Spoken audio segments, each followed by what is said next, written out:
కడప జిల్లాలో తెలుగుదేశం సీట్ల సర్దుబాటుపై చంద్రబాబు ఎంతగా కసరత్తు చేస్తున్నా కొన్ని స్థానాల్లో అభ్యర్థిత్వాలు కొలిక్కి రావడం లేదు. ఆశావహులు ఎంతకీ పట్టు వీడకపోవడంతో 3 స్థానాలపై నెలకొన్న పీఠముడి వీడటం లేదు.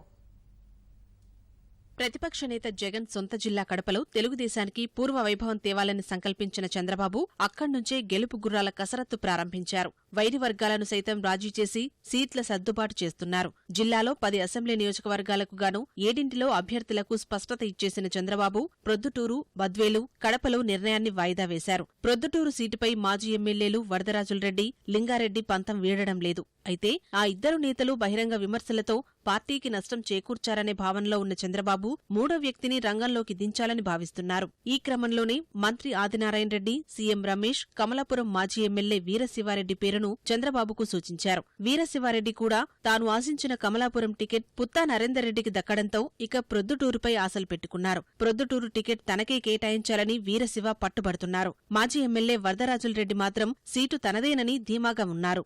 ఇప్పుడు దాదాపు కడప జిల్లాలో కూడా గతంలో పోటీ చేసిన అభ్యర్థులకే మళ్లీ సీట్లు ఇచ్చినారు.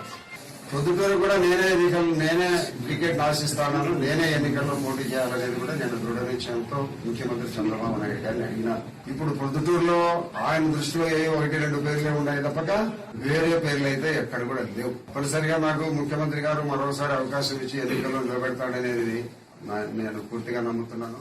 ఇక కడప నియోజకవర్గం నుంచి మాజీ మంత్రి అహ్మదుల్లా తనయుడు అష్రఫ్ పేరు తెరపైకి వచ్చినా నియోజకవర్గ తెదేపా నాయకులెవరూ సహకరించడం లేదనే చర్చ నడుస్తోంది. 2 నెలల క్రితం పార్టీలోకి వచ్చిన అష్రఫ్ను నియోజకవర్గ ఇన్ఛార్జిగా నియమించడంపై గుర్రుగా ఉన్న ఓ వర్గం ముందు నుంచి సీటు ఆశిస్తున్న తెదేపా జిల్లా అధ్యక్షుడు శ్రీనివాసరెడ్డికి అవకాశం ఇవ్వాలని పట్టుబడుతోంది. అయితే అష్రఫ్కు నిరాకరిస్తే ముస్లిం వర్గాల్లో వ్యతిరేకత వస్తుందనే ఆందోళన శ్రేణుల్లో కనిపిస్తోంది.